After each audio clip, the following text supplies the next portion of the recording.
가게 사는 증시 각도기. 안녕하세요. 증시 각도 TV 시청자 여러분, 투자자 여러분, 동기말 여러분, 그리고 10만 금융견사 여러분 모두 반갑습니다. 11월 24일 월요일 아침이 밝았습니다. 네. 자, 오늘 장 한마디. 제2의 시스코 사태가 없으란 법은 없는 것. 버블보다 그게 더 큰 문제다. 네. 이 부분에 대해서 조금 이따 이제 얘기를 나눌 예정이고요. 주말 내용 간단하게 정리 한번 해보도록 하겠습니다. 기준금리 인하에 대한 기대감이 다시금 작동하는 날이었고요.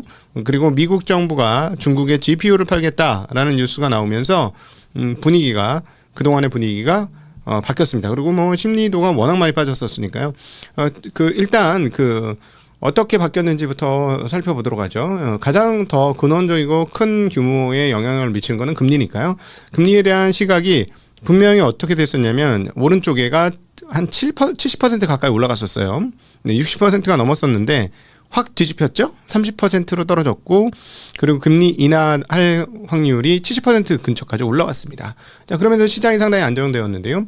바로 지난 주말 방송에서 잠깐 언급드렸듯이 존 윌리엄스 뉴욕 연은 총재가 금리 인하에 대한 긍정적인 발언들을 해주었습니다. 뭐 다른 분들의 여러 발언도 있었습니다만은 이분의 발언이 의미가 있는 것은 3인자일 뿐만 아니라, 네, 그 다음에 그동안에 파월 의장과 상당히 궤를 같이 하고 있었던 분이었음에도 불구하고 이분이 금리 인하에 대해 긍정적인 이야기를 했기 때문에 결국 파월도 금리를 내리는 쪽으로 방향성을 정하는 것이 아니냐라는 생각을 시장이 하게 된 것이죠. 그래서 공포감에 젖어있던 시장이 조금 회복되는 모습을 보여주었습니다. 다른 인사들 발언을 한번 살펴볼게요.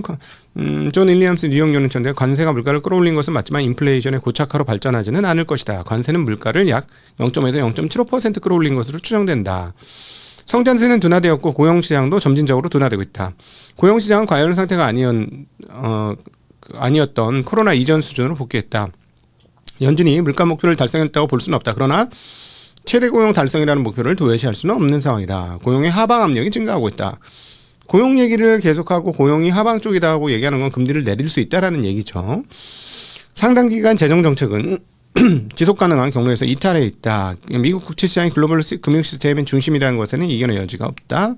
그리고 금년도 재정 정책의 변화는 26년 성장에 긍정적이다. 그러나 이민 정책이 이를 일부 상쇄할 가능성이 있다. 그리고 25년, 6년 모두 잠재 성장을 예상한다. 네, 뭐 요 정도만 하면 될 것 같아요. 그리고 통화 정책은 소폭 긴축적이다라고 얘기했고, 고용주들은 추가 채용이 매우 신중해졌다라고 하면서 대체적으로 고용의 압박이 있기 때문에 금리를 인하해야 된다는 톤으로 다 얘기했습니다. 수잔 콜린스 보스턴 연은 총재, 이분은 이렇게 얘기하지 않는 것 같습니다. 9월 보고서로 고용에 대한 본인의 전망을 바꾸지 않을 것. 실업 상승률은 놀랍지 않은 일. 그럼에도 여전히 상대적으로 낮은 수준의 고용 시장은 명백히 둔화하고 있음. 네, 데이터 확인에 제한이 있지만 경제는 꾸준히 회복력 있는 상태를 유지하고 있습니다. 다만 연말 성장세는 소폭 둔화될 것으로 전망함. 물가는 높은 수준을 이어가는 중이며 2% 물가 목표는 지금도 유용한 제도이다. 통화 정책은 약간 또는 소폭 긴축적인 수준을 유지하는 것이 적절하다라고 했고, 수요 측면의 회복력이 물가를 끌어올릴 가능성이 있다. 리스크 대응을 위한 기준금리 인하는 이미 단행됐다. 즉 금리 인하는 이미 했다. 보험적 금리 인하는 다 했다. 그리고 금융 여건은 완화적이다라고 얘기했고요. 연준 내부에 다양한 의견이 존재하는 것은 긍정적이다. 그리고 물가가 지나치게 높은 상황이라고 나는 생각하고 있기 때문에 기준금리를 인하하는 것이 바람직한 결정인지 의문이다라고 얘기했습니다. 자, 이 정도 되면 이제 그동안에 총 연준 인사들의 다 모든 발언들을 비교해 보면 동결적 의견이 많은 건 사실인 것 같습니다. 스테픈 마이런 연준 인사, 이분이야 뭐 당연히 완화적 통화 정책이 필요함을 고용 보고서가 시사하고 있다. 데이터가 부족하다고 해서 전망이 불가능한 것은 아니다. 연준은 전망에 기반해야지 데이터에 기반해서는 안 된다. 그러니까 포워드로 가자 이런 얘기를 하고 있고, 내가 캐스팅 보트라면 25bp 인하에 찬성할 것이다 라고 얘기했고, 12월 FOMC 전까지 CPI가 발표되지는 않을 것이다. 금융시장에 가장 크게 영향을 미치는 곳은 주택시장이다. 주택시장 안 좋으니까 빨리 금리 내리자 뭐 이런 얘기를 했습니다. 뭐 다른 분들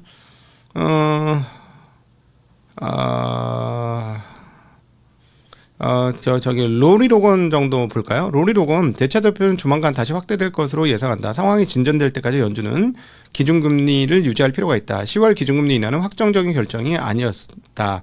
12월 인하는 어려울 것이다 라고 얘기했습니다. 네. 고용 시장은 전반적으로 균형이 잡혀 있으나 물가는 매우 높은 상황이다. 그러니까 지금 동결 얘기하시는 분들은 고용은 그냥 뭐 이 정도면 완전 고용이지. 근데 물가가 높아요. 뭐 이런 얘기를 대부분 다 하고 있어요. 네, 이런 정도로 정리해 볼게요.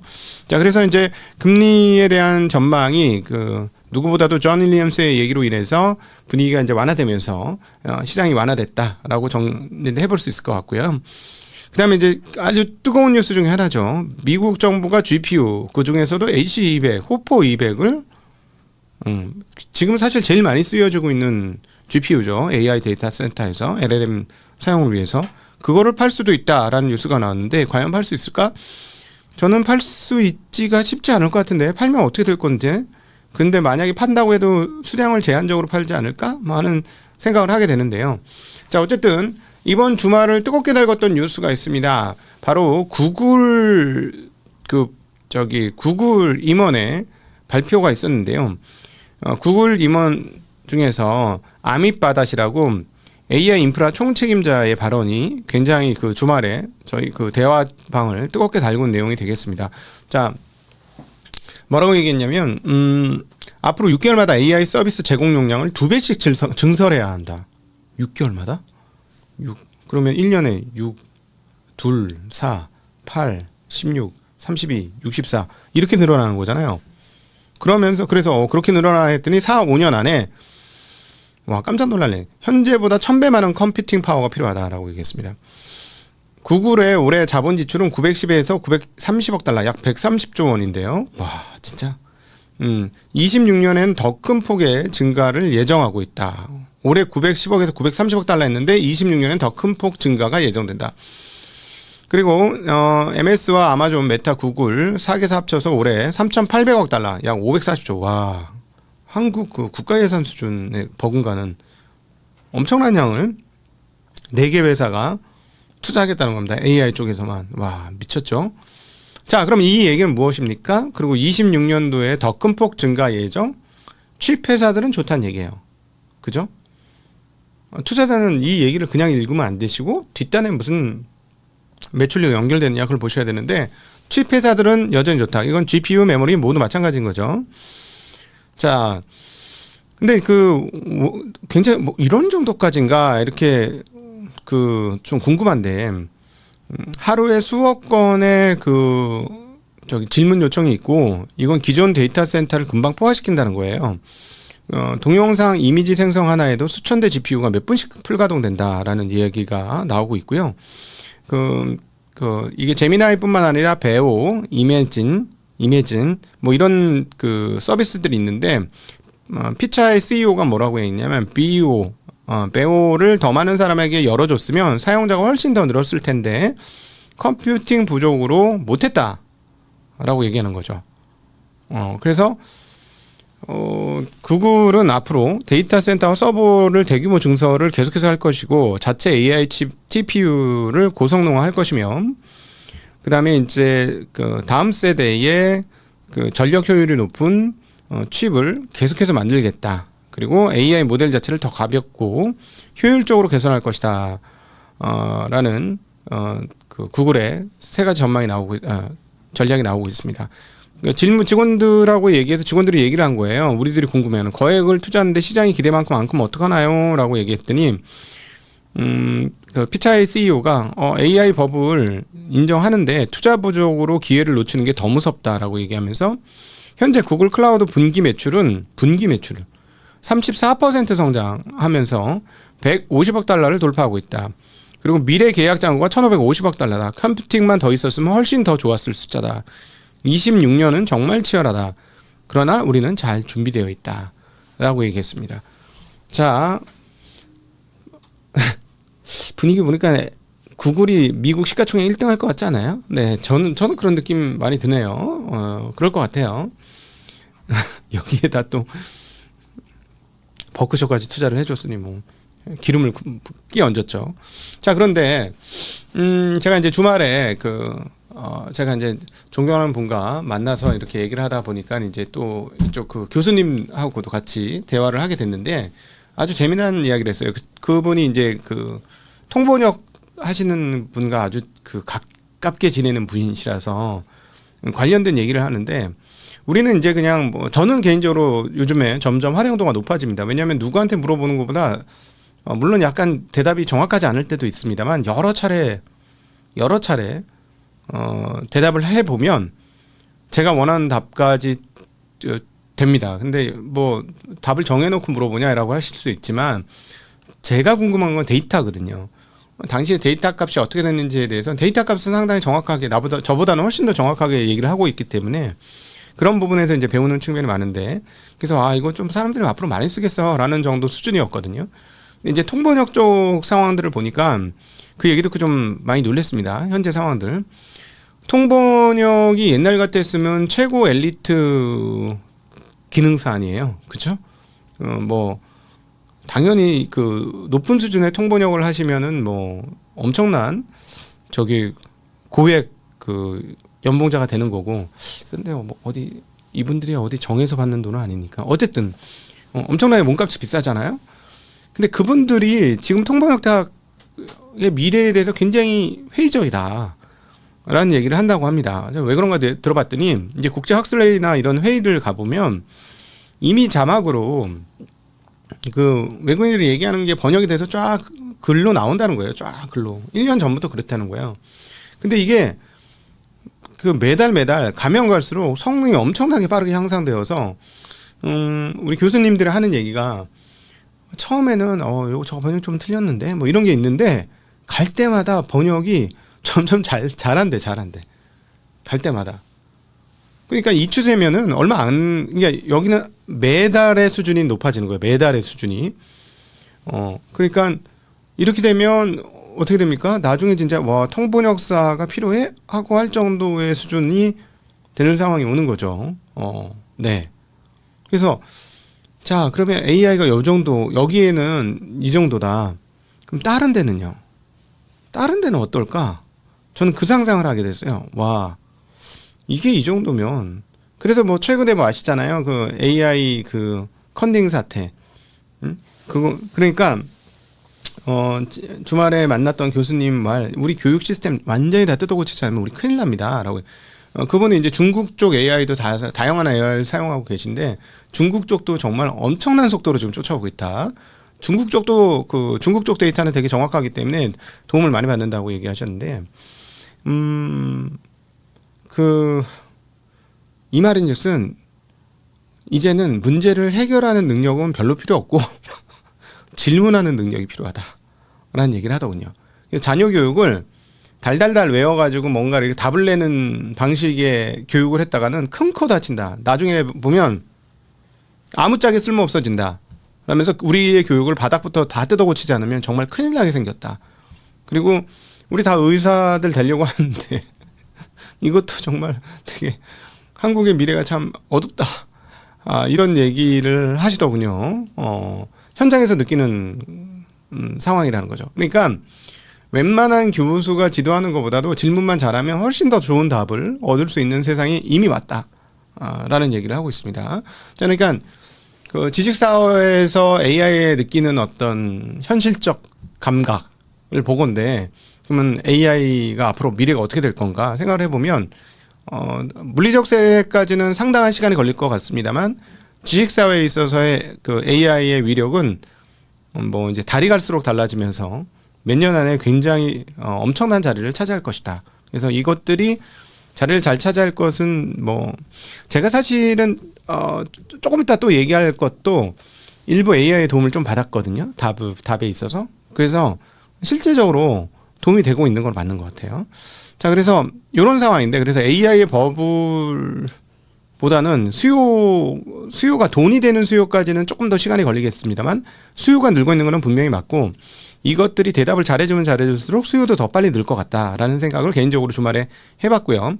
이런 상황에서 그러면 정말 큰 위기가 뭐냐, AI 버블보다 더 무서운 건 뭐냐라고 생각해 보니까 바로 시스코, 제2의 시스코 상황이 발생되지 않겠는가 하는 대로 생각이 넘어갔습니다. 자, 시스코 얘기를 잠깐 하는 게 맞겠죠? 시스코가 어떻게 됐느냐. 시스코가 온라인 대혁명, 인터넷 혁명이 왔을 때 그 라우터나 이런 쪽 쉽게 얘기하면은 그 통신을 연결해주는 핵심 장비예요. 이 핵심 장비가 시스코 없이는 안 되는 거예요. 그래서 처음에 점유율이 80% 훨씬 넘고 락인 효과가 있어서 시스코를 써야지 쉽게 연결이 된다. 이런 거예요. 서로 간에 시스코 라우터로 연결이 되어야 된다. 그래서 시장 점유율을 막 80%씩 잡고 그래서 이 회사가 시가총액 그때 1위인가 5천억 달러까지 갔어요. 어마무시한 회사였었는데 단박에 자빠졌거든요. 왜냐하면 금리 올리면서 닷컴 버블이 훅 하고 무너졌죠. 그때 닷컴 버블 때의 그 관련된 주요 기업들의 이익 배수는 평균적으로 50배가 넘었습니다. 대체적으로 50배가 넘었고 100배 넘는 회사들도 꽤 많았고요. 그다음 중소형사들 중에서는 뭐 100배 넘는 게 너무 많았고 PER 배수가 안 나오는 적자 기업들도 너무나 많았었습니다. 근데 지금 말했던 한 50배 정도 수준이라는 건 대표 기업들이에요. 뭐 아마존, 뭐 야후, 뭐 아마존 아니구나. 야후나 뭐 이런 회사들 있잖아요. 그런 회사들이 그렇게 엄청나게 높은 배수를 받았었죠. 근데 이제 그게 이제 21년 돼서 이제 다 사글이 없어졌는데 이러면서 시스코 시스템도 굉장히 큰 어려움을 경험하게 됩니다. 가지고 있던 재고 자산을 어마무시하게 상각 처리하게 되죠. 22억 달러 정도 수준의 상각 처리를 하게 됩니다. 그러면서 이제 그럼에도 불구하고 어차피 라우터는 써야 되고 시스코 장비를 써야 되는데 왜 그 다음에 못 일어났느냐? 누가 등장했어요? 하나 더.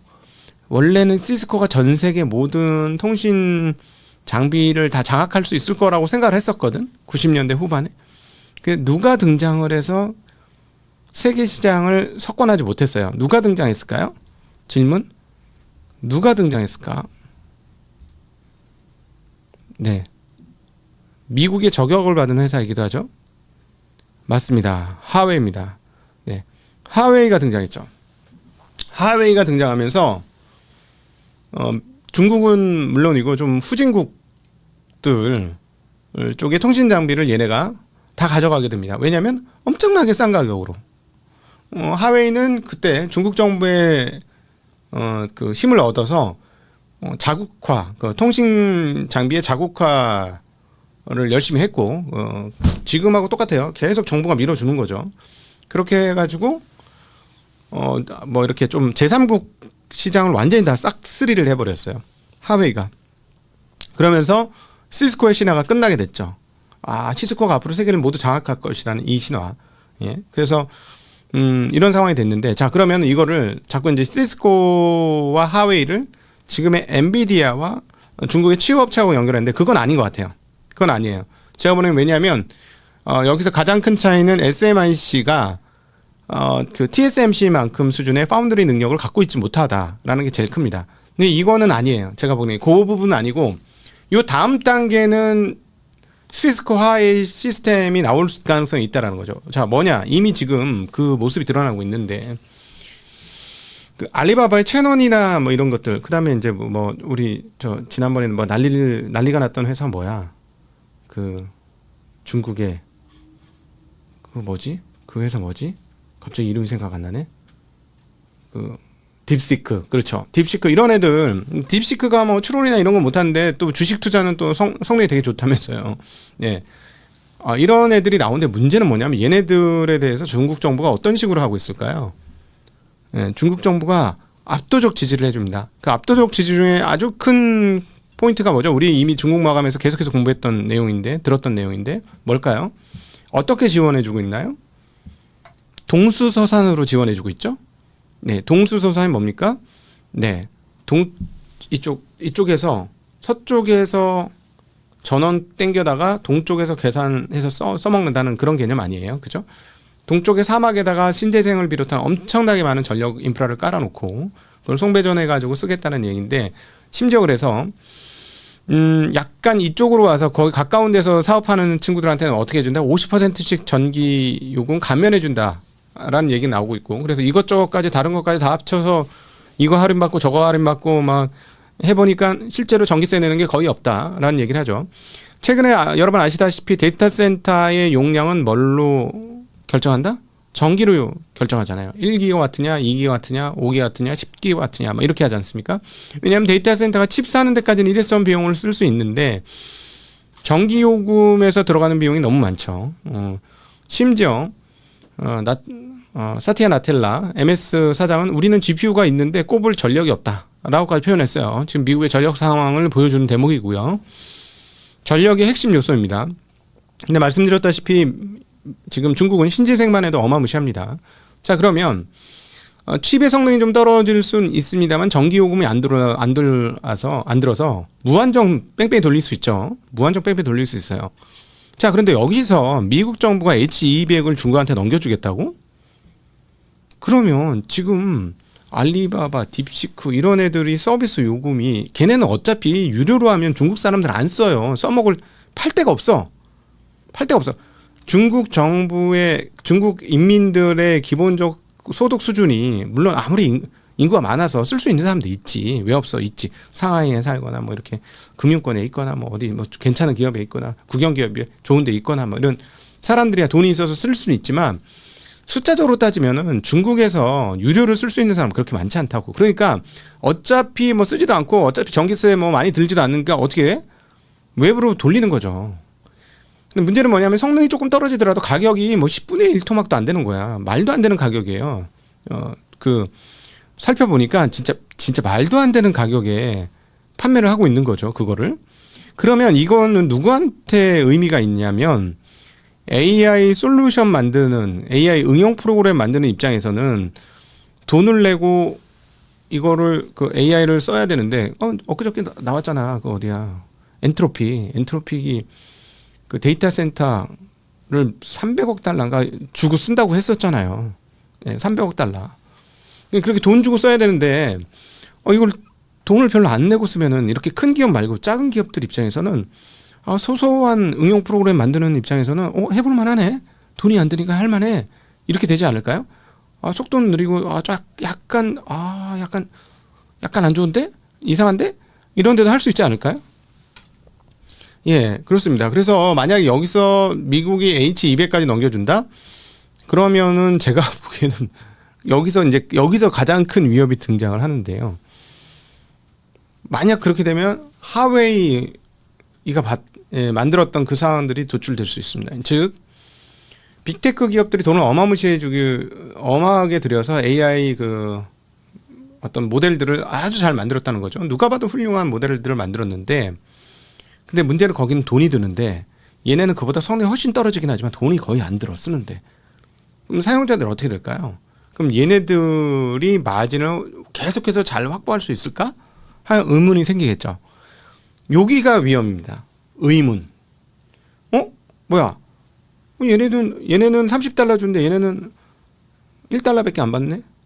한 달에 1달러 받는데 얘는 30달러 받네? 근데 성능은 되게 후졌는데 어떡하지? 이거 어떡하지? 이런 고민. 그리고 이거 쉬운 거는 여기도 만들 수 있어. 요거는 별건 아닌데 이런 정도까지는 단순한 건 만들 수 있어. 이러면 이걸로 만들 수 있어. 이러면 어떻게 되나요? 그게 저는 개인적으로 요 AI 사이클에서 앞으로 우리가 보게 될 가장 큰 위험이다 라고 생각합니다. 버블 논란은 별로 제가 보기엔 중요하진 않은 것 같아요. 왜냐면은 닷컴 버블을 경험해본 입장에서 이걸 가지고 버블이라고 그래? 아주 버블 맛을 못 봤는데 사람들이 버블이 뭔지 잘 모르시는데 뭐 이런 생각이 좀 들거든요. 예. 투자를 많이 하고는 있습니다만 그래서 오히려 그게 중심이 아니고요. 시간이 지나면 오히려 이 문제는 앞서 이제 구글이 얘기해줬던 것처럼 매출 증가폭이 큰데 우리가 설비 증설을 못해서 더 크게 매출 증가를 할 수 있었는데 못했어요. 라는 얘기를 들으면 투자자들 생각이 싹 바뀔 거라고. 설비 증설하는 거에 대해서 그래? 해도 되겠네 그럼 하세요. 이렇게 바뀌는 건데 문제는 경쟁자가 등장했는데 경쟁자가 되게 후졌어. 되게 후진 경쟁자가 등장했는데 가격이 말도 안 되는 미친 가격이야. 그럼 이건 어떻게 하냐는 거지. 네. 그래서 지난 주말에 뭐 H200 중국에다가 판매하겠다는 뉴스 듣고 이 AI와 관련된 생각을 곰곰이 해보니까 진짜 위험한 건 그게 아니고 중국의 배추화된 AI의 등장이 되면 그게 진짜 큰 위험이다. 배추 AI의 등장 이걸 어떻게 할 것이냐 라는 것이죠.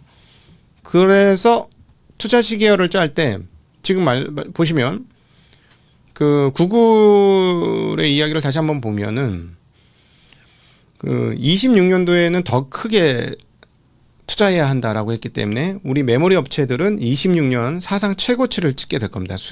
그 영업이익에서. 이건 따놓은 당상. 답 나왔어요. 이미 얘기했으니까 답 나왔어. 자, 27년까지도 그럴 수 있을 것 같습니다. 27년 상반기까지도 최고의 실적이 나올 것 같습니다. 자, 그러나 중국 AI의 등장, 싸구려 중국 AI의 등장으로 인한 사용자들의 일부 이탈이 나오게 된다면 그건 순식간에 시장에 반영될 수 있다는 점을 지금 사전에 1년 반 정도 앞서서 머릿속에 염두를 해 두시는 것이 필요하다. 지금 당장 터질 건 아니지만 1년 반 후부터 어디 즈음 시간에 터질 가능성은 좀 있다. 그러니까 H200을 수출을 안 하면 시간이 조금 더 늘어날 것 같아요. 왜냐하면 지금 네이버 쪽 AI 그 헤드쿼터가 얘기한 것도 있는데, 그리고 그것도 젠슨 황도 얘기했는데, 세상에서 어떤 칩이 AI 칩이 제일 싸냐라고 얘기할 때 엔비디아 칩이 제일 싸다고 얘기해요. 왜요? 전력 효율이 워낙 좋기 때문에 시간을 들여서 처음 살 때는 비싸지만 쭉 써보면 이게 가성비가 너무, 실제로는 전력도 덜 쓰고 답도 빨리 내주고 시간도 아껴주고 전력도 아껴주고 시간도 아껴주기 때문에 이게 실제로는 더 싸다라고 얘기를 하고 있어요. 예. 그런데 이 상황에서 히토류를 얻기 위해서 미국이 H200을 중국에 넘겨준다? 1년 반 후가 어떻게 될지 누구도 장담할 수 없는 상황이 온다. 라는 생각을 아니할 수가 없습니다. 저는 아니할 수가 없습니다. 네.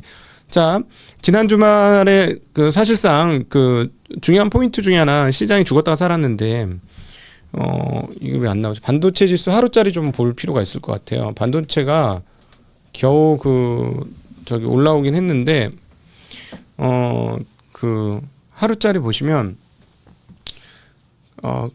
굉장히 그 바닥으로 많이 빠진 다음에 올라왔어요. 시초가보다 훨씬 훅 떨어져가지고 610 몇 가지 610 몇 가지 떨어졌다가 640으로 끝났으니까 퍼센테이지로 따지면 엄청나게 큰 퍼센테이지로 끝났거든요. 그래서 이 말인즉슨 무슨 말이냐? 그 지난 목요일부터 시작돼서 금요일날 초반까지 마진콜 나는 애들이 굉장히 많구나라는 걸 의미합니다. 마진콜 나는 애들이 굉장히 많고, 그 마진콜이 수습됐는지 여부는 한국 시장에서 결정이 나겠죠. 그렇게 3조씩 팔아제끼던 애들이 매수를 했다.